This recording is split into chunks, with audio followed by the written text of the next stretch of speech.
Hey, welcome back, chess lovers and friends. Today's question comes from Justin Floyd, and it reads, is the Semi-Slav a better opening than the Caro-Kann? Well, I think the real question should be, is the Semi-Slav defense better than the Caro-Kann defense?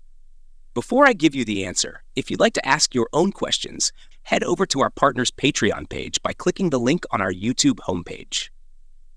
Join the free membership to start posting your chess questions, and we'll do our best to answer the most interesting and engaging ones in a short video, plus give you a shout out. Now, is the Semi-Slav defense better than the Caro-Kann defense? To be honest, it's hard to compare the two because they arise from different situations. Let me explain. The Caro-Kann defense is played against the king's pawn game starting after white plays e4. Then you respond with c6, and after white plays d4, you follow with d5. These are the first two common moves of the Caro-Kann defense. On the other hand, the Semi-Slav comes from the queen's pawn game after white plays d4. The typical move order begins with d5, and after white plays c4, you play c6. At this point, it's called the Slav defense. Notice the difference here. In the Caro-Kann defense, white's c-pawn is usually still on c2, not on c4. The c-pawn and d-pawn create very different dynamics between the two defenses. So, in the Semi-Slav, after you play c6, white often plays nf3. You should develop your knight to f6, which not only supports the d5 pawn, but also prevents white from playing e4 in some lines. If white eventually plays cx-d5, you'll want to recapture with your c-pawn, which is why we play c6 early on in the Slav. Now from here, the Semi-Slav officially begins after white plays nc3, and you respond with e6.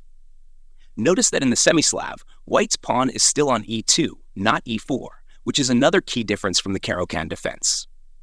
In summary, these are two different opening responses for different situations. You use the Caro-Kann against one e4 and the Semi-Slav against one pawn d4. But can you transpose from the queen's pawn game to the king's pawn game? Yes, you can. For example, white plays d4, and after you play c6, white plays e4. This can transpose into the Caro-Kann defense after you play d5.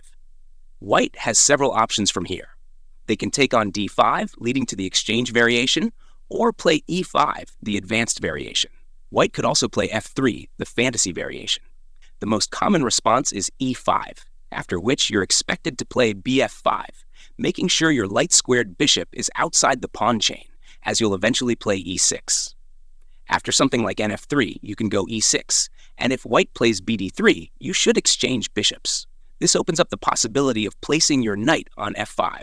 A strong square, white will have difficulty contesting early on.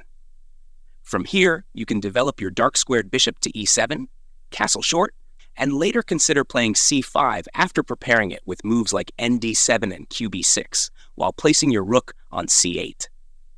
Even though these are two different openings, you can adopt both in your repertoire because of their similarity in structure due to the early c6 move.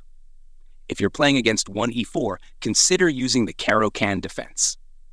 Against one d4, you can use the Semi-Slav.